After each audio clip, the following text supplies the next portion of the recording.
Very, very good afternoon to all my dear students. We have with us Raghav Kapoor. He is topper of MKG in July 21. He has scored 350 marks. Raghav से हम कुछ बातें करेंगे. हम बातें वही करेंगे जो बहुत से बच्चे हमसे पूछते हैं कि सर इसमें क्या, सर उसमें क्या. अगर हम बताएंगे, हमारी बातों का उतना इंपैक्ट बच्चों पे नहीं पड़ता जो एक स्टूडेंट की बात का पड़ेगा. तो आज आप राघव से ही सुनिए कि सब कुछ कैसे होता है. राघव ही आपको आपकी प्रॉब्लम सॉल्व करवाएगा. तो सबसे पहला क्वेश्चन राघव से हम ये पूछेंगे कि राघव, इन जनरल आप कितने आवर्स डेली पढ़ते थे और कैसे पढ़ते थे? बिना मन के पढ़ते थे, मन लगा के पढ़ते थे, आपके लिए वो पनिशमेंट था, आप एंजॉय करते थे? राघव बताइए. तो first of all thank you very much यहाँ पे बुलाने के लिए और आपके साथ एक्सपीरियंस शेयर करने के लिए. तो आवर्स की बात, तो ऐसे कोई फिक्स आवर्स नहीं थे पर डे के कितना आवर पढ़ना ही है या नहीं पढ़ना है, या संडे है तो आज कम पढ़ना है या मंडे है तो आज ज़्यादा पढ़ना है. कुछ ऐसा नहीं था, ना ही कोई पनिशमेंट थी. तो एक इंटरेस्ट था शुरू से ही कॉमर्स के अंदर और इस फील्ड के अंदर और इस सब्जेक्ट्स के अंदर बहुत इंटरेस्ट आया मुझे पढ़ने पे. तो ऐसे कोई आवर्स नहीं थे. बाकी अगर एक रफ एस्टिमेट लगाएं तो average 8 to 10 hours a day शायद हो जाता था. और बाकी और ये मेन प्रॉपर स्टडी को मैं 8 to 10 आवर्स नहीं कहूँगा. मेन प्रॉपर स्टडी तो देखिए 4-5 आवर्स ही शायद एग्जाम, जब जिन दिनों में एग्जाम्स ना हो, खाली प्रिपरेशन हो, तो 4 to 5 आवर्स मेन आपको क्लास के अलावा लग जाते हैं होमवर्क और सेल्फ स्टडी में. बाकी 8 to 9 आवर्स शायद मैं इसलिए कह पा रहा हूँ, या 7 to 8 आवर्स, क्योंकि जब आप मेन प्रॉपर बैठ कर स्टडी नहीं कर रहे हैं तब भी आपके दिमाग में कुछ ना कुछ चल रहा होता है कि हाँ यार इस कंसेप्ट को ऐसे भी समझा जा सकता है. या जब मतलब आप खाली बैठे हो, क्योंकि टीवी वगैरह I don't really like to watch much TV और नेटफ्लिक्स. और उसके अलावा भी जब खाली लेटे हुए हैं तो, या खाली वॉक पर गए हैं तो यूट्यूब पर लेक्चर लगाकर, एमकेजी के यूट्यूब पर लेक्चर्स लगाकर सुन लिए खाली, तो उसे मिलाकर बहुत एक क्लैरिटी आ जाती है. देखिए, राघव का ये कहना है अपने आप को बांधिए मत. 10 घंटे का मतलब 10 घंटे. अरे आज 4 घंटे स्टडी किया, कल 6 घंटे का किया, कल 8 घंटे किया, जितना टाइम मिला उतना स्टडी किया, प्लस उसको एंजॉय किया. प्लस एक सबसे बड़ी बात राघव की, जो मैं भी करता हूं, अगर मैं चारपाई पर लेटा हुआ हूं तो मेरे दिमाग के अंदर कंसेप्ट घूम रहे हैं, उनको मैं रिवाइज कर रहा हूं. कुछ बच्चों को ऐसा लगता है जब पढ़ रहे हैं, बुक सामने है तो तभी स्टडी करना है. नो, ही से चलते हुए, ही से बैठे हुए, ही से जब आप कहीं कुछ देख रहे हैं आप रिवाइज करें. मतलब डाइजेस्टिंग, ईटिंग के साथ डाइजेस्टिंग बहुत जरूरत है. जैसे खाने को डाइजेस्ट करना है, ऐसे कंसेप्ट को भी डाइजेस्ट करना है. इनकी टाइम मैनेजमेंट बहुत अच्छी है. ही एंजॉयड ए लॉट, स्टडी किया है, एंजॉय किया है, अपने आप को कभी रेस्ट्रिक्शन में बांधा नहीं. तो मेरा मैसेज सभी बच्चों के लिए है, आप फ्लेक्सिबल रहिए, आप आराम से पढ़िए, आप स्टडी करिए आराम से, लेकिन एंजॉय करिए. जब आप स्टडी नहीं करें तब इस कंसेप्ट को रिवाइज करते रहिए. राघव, एक बात बताओ हमें कि बच्चे कहते हैं सर ऑनलाइन में वो मजा नहीं आता, सर ऑनलाइन में वो फील नहीं है जो फेस टू फेस में है. तो क्या आपके साथ भी ऐसा था, या आपने कैसे मैनेज किया? क्या टेक्निक थी, आपने ऑनलाइन को ऐसे अडॉप्ट किया? जी sir, definitely every coin has 2 sides. तो and so does online classes. तो first of all I see it as a boon in disguise जो ऑनलाइन क्लासेस हुई, क्योंकि एकदम पैंडेमिक आ गया तो हमें ऑनलाइन ही लेनी पड़ी. लेकिन मैं इसे एक फ़ायदे की तरह देखूंगा, क्योंकि मैंने आज ही जैसे कम्यूट किया तो इट वाज लाइक 20 मिनट्स. तो मुझे लगा है कि कम्यूटिंग का टाइम सेव हो जाता है, तो वो बहुत मेरे लिए फ़ायदा रहा. और बाकी ऑनलाइन के अंदर मेरे को एक और फ़ायदा लगा कि दिन के अंदर जैसे एक ही लेक्चर अगर आप लाइव देखोगे तो आपको फेस टू फेस में केवल एक ही लेक्चर देखने को मिलेगा. लेकिन अगर आप ऑनलाइन अपनी कन्वीनियंस से 2 लेक्चर या 3 लेक्चर भी 2.2 स्पीड के ऊपर करके देख सकते हैं. तो इसलिए मैं ऑनलाइन को एक अपने लिए एक फ़ायदा ही मानता हूँ. बाकी रही फेस टू फेस की बात, तो हाँ उसके अंदर होता है कि आपके आसपास में स्टूडेंट्स रहते हैं, तो आपको पता रहता है कि वो लोग कितने पेस पर चल रहे हैं, उनके कैसे एग्जाम में मार्क्स आ रहे हैं, जो यहाँ पे रेगुलर एग्जाम होते रहते हैं उनमें कैसे परफॉर्म कर रहे हैं. बाकी सब तो एक वो रहता है कि एक प्रेशर बना रहता है, पीयर प्रेशर के, हाँ वो इतना पढ़ रहा है तो मेरे को भी इतना पढ़ना है. और दूसरा रहता है डाउट सॉल्विंग का. फेस टू फेस में आप डायरेक्ट पूछ सकते हैं, कोई भी डाउट आ रहा है तो आप पूछ सकते हैं, तो वो ऑनलाइन के अंदर कॉम्पनसेट हो जाता है. आप व्हाट्सएप पे पूछ सकते हैं, तो उसमें भी मेरे को इतनी प्रॉब्लम नहीं रही. देखिए, राघव ने एक बहुत अच्छी बात कही, हर प्रॉब्लम में अपॉर्चुनिटी है। इन्होंने ऑनलाइन को देखो क्या कह रही है, जब चाहो आप फास्ट कर लो, जब चाहो स्लो कर लो, जब चाहो पॉज कर लो। आप फेस टू फेस क्लास को फास्ट कैसे करेंगे, स्लो कैसे करेंगे, पॉज कैसे करेंगे? तो जिसको बहुत से बच्चे प्रॉब्लम कहते हैं, राघव ने उसको अपॉर्चुनिटी बना दिया।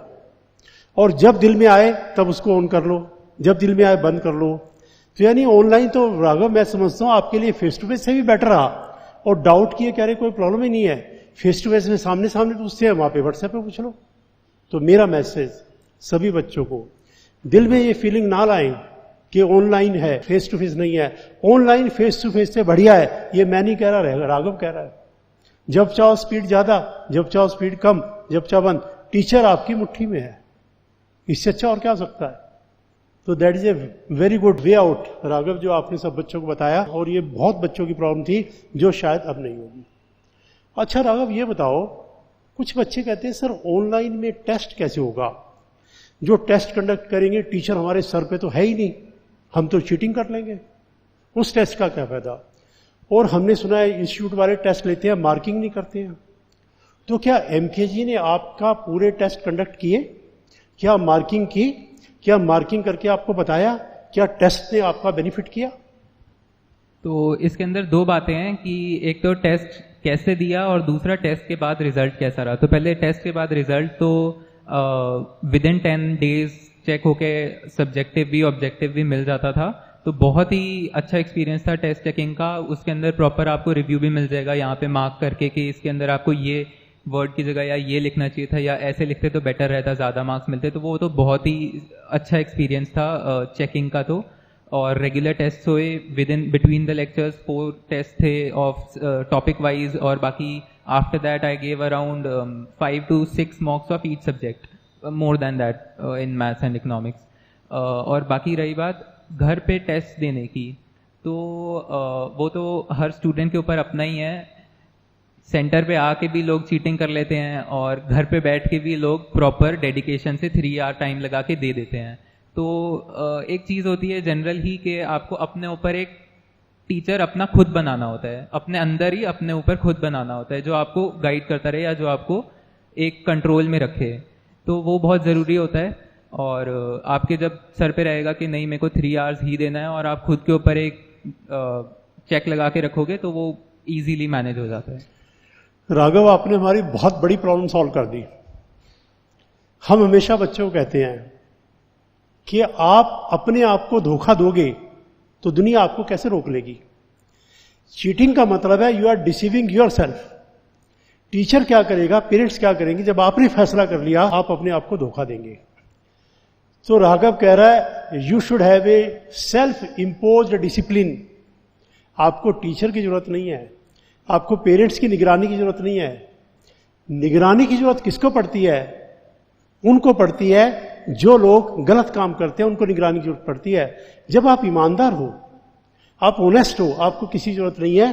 तो दैट मीन्स कि जो भी बच्चा आज के बाद टेस्ट देगा, प्लीज मेरा रिक्वेस्ट, कोई टीचर की जरूरत नहीं, पेरेंट्स, आप खुद ईमानदार हो, अपने आप से ऑनेस्टी करो, अपने आप को जज करो कि आपकी पोजीशन क्या है। आपको सच्चाई कभी पता नहीं लगेगी, आप चीटिंग करोगे। अच्छा, कुछ बच्चे राघव मुझे ये भी कहते हैं सर हमारा रेगुलर कॉलेज है, अब हम रेगुलर कॉलेज के साथ कैसे स्टडी करें? सर हमारा हंसराज है, सर हमारा SRCC है, सर कॉलेज तो हम छोड़ नहीं सकते। आप तो खुद SRCC से हो, आप भी कॉलेज नहीं छोड़ोगे, तो क्या CA करने के लिए कॉलेज छोड़ना पड़ेगा क्या? या क्रॉसफंडेंस में जाना पड़ेगा क्या? या आप कॉलेज के साथ साथ भी CA कर जाओगे? तो राघव ये बताओ आप। जी, ये डाउट तो सबके दिमाग में रहता है, मेरे दिमाग में भी था कि कॉलेज के साथ में कैसे मैनेज होगा। लेकिन मैं अगेन कहूँगा कि मैंने पैंडेमिक को, मैं खुद तो नहीं कह सकता कि रेगुलर कॉलेज में अगर जाना पड़े तो मैं कैसे मैनेज कर पाऊँगा, लेकिन ज़रूर अभी तो ऑनलाइन चल रहे हैं कॉलेजेस, तो मैं अपना एक्सपीरियंस बता सकता हूँ। मेरा बहुत ही अच्छा एक्सपीरियंस रहा। मॉर्निंग के अंदर मेरी 8:30 to 2 o'clock क्लास रहती थी कॉलेज की। उसके अंदर भी मैं क्लास चला के होमवर्क कर लेता था साथ में ट्यूशन का। वो बहुत ही एक अच्छा टाइम यूटिलाइजेशन हो जाती थी, क्योंकि आप खाली सुन रहे हो और जैसे थ्योरी सब्जेक्ट जैसे लॉ की क्लास चल रही है, वही आपने CA में भी पढ़ना है और वही आपके फर्स्ट सेमेस्टर के अंदर कॉलेज में भी है। तो डेफिनेटली मैं उसको एक यूटिलाइज प्रोडक्टिव वे में कर लेता था होमवर्क करके साथ में, तो ऐसा भी नहीं लगता था कि कोई टाइम वेस्ट हो रहा है या मैं कुछ प्रोडक्टिव नहीं कर पा रहा, तो मैनेज तो हो गया। देखिए राघव ने बड़ी अच्छी बात बताई, आप पॉजिटिव रहिए, पॉजिटिव। अरे जो कॉलेज में पढ़ रहे हो वही तो सीए में पूछा जा रहा है, ये थोड़ा है कॉलेज में कुछ और पढ़ा रहे हैं, सीए में कुछ और आ रहा है। 60, 50, 40, 70 कितने परसेंट भी मान लो कॉमन है, तो that is a benefit to you. ये एक दूसरे को सप्लीमेंट कर रहे हैं, वहां से पढ़ के यहां यूज कर रहे हो और यहां पे पढ़ के वहां यूज कर रहे हो। तो रेगुलर कॉलेज भी आप अडॉप्ट करो और सीए भी आराम से करो और आप एंजॉय करो, उधर से इधर, इधर से उधर, ये तो बहुत अच्छी बात है। राघव देखिए आपके तो 350 मार्क्स है, बहुत से बच्चे राघव ऐसे भी होंगे जो बेचारे एग्जाम पास नहीं कर पाए होंगे, बहुत टूटे हुए होंगे। तो मैं कह रहा हूं, मैं चाहता हूं कुछ आप उनको भी बताओ कि वो क्या करें, रिकवर कर जाए, फिर उसी एनर्जी से लग जाए और एग्जाम पास कर जाए। मेरी बात उन पर उतना इंपैक्ट नहीं करेगी जितनी तुम्हारी करेगी। उनके लिए भी तुम एक रोल मॉडल हो, तो तुम्हें बताना है वो बच्चे कैसे पढ़े, कैसे आगे चले।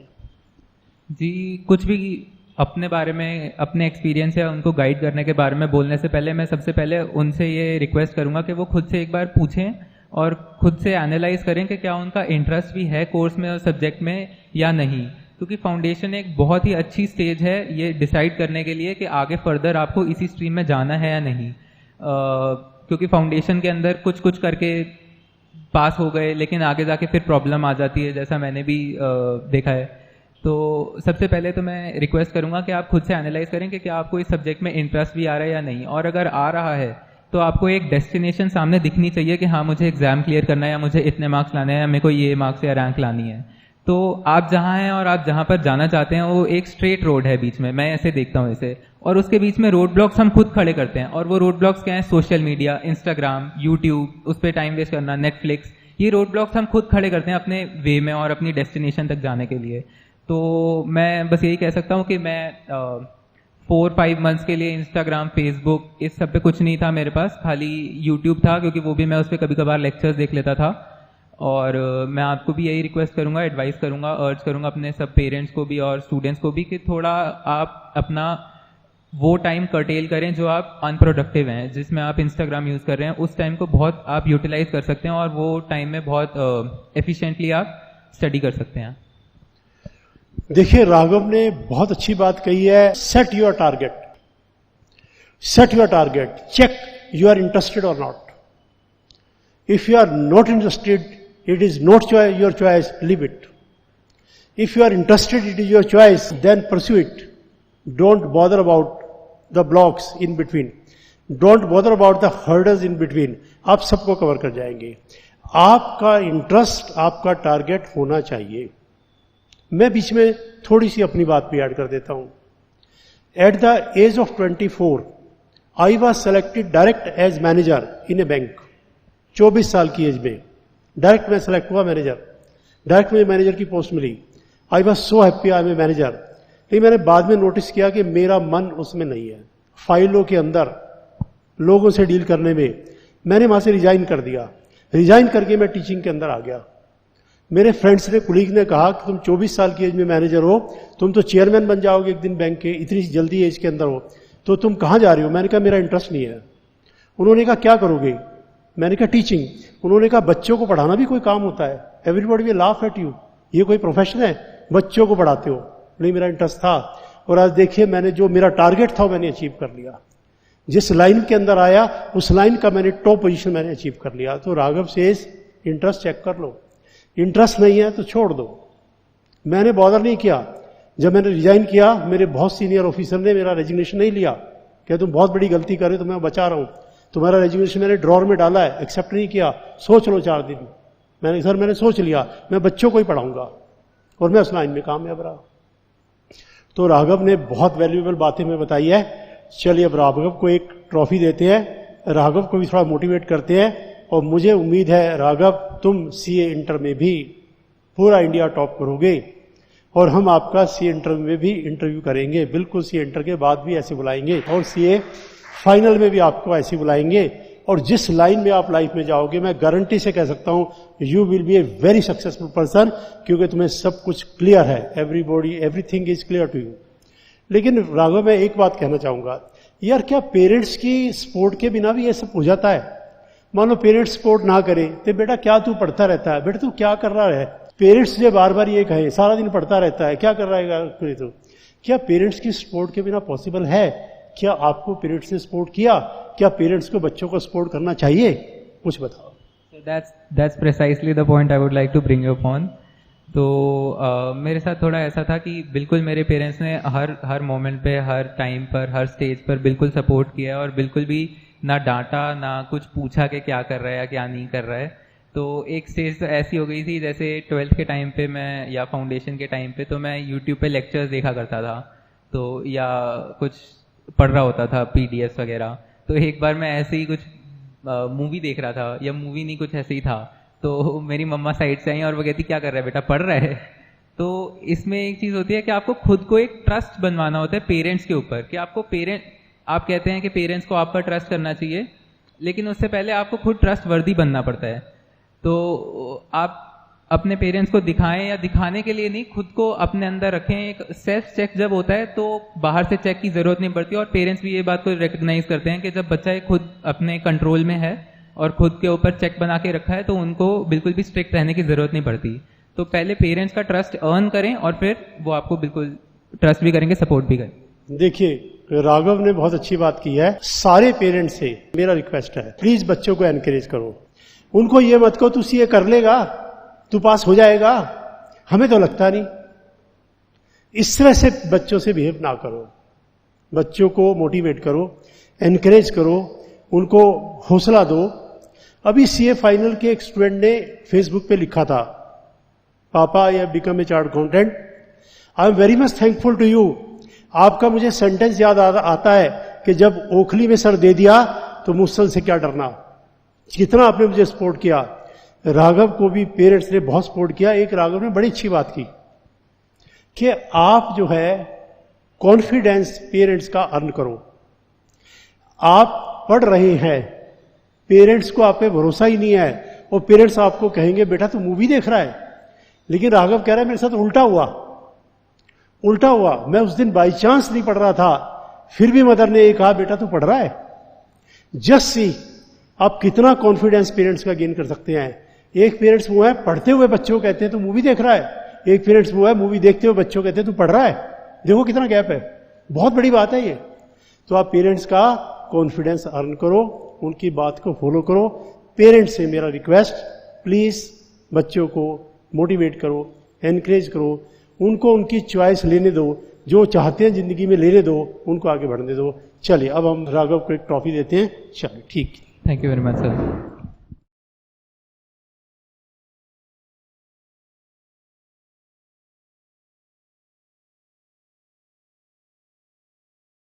All the very best, Raghav, all the very best. Wish you all the best. Okay.